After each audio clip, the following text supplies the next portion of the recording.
So, hello, good morning, good afternoon, good evening. This is kind of a unwrapped super quickie.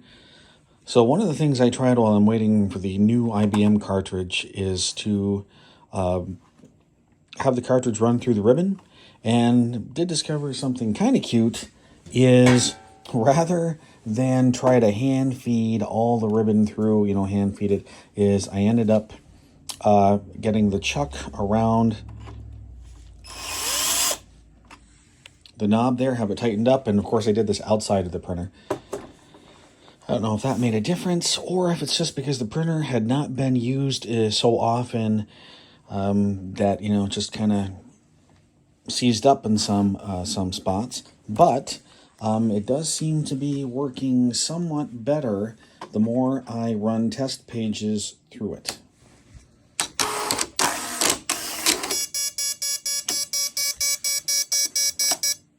But sometimes not. So let's try relaunching the test page again.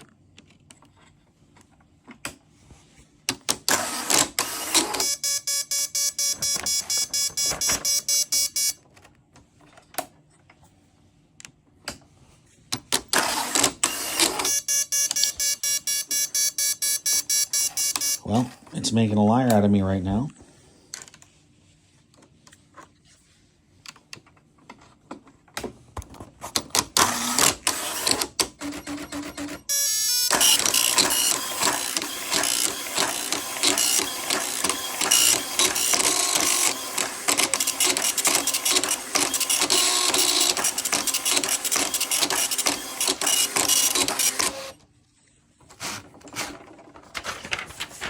But we'll keep trying it, and then once the new cartridge comes in, if it's still doing it, we'll diagnose further.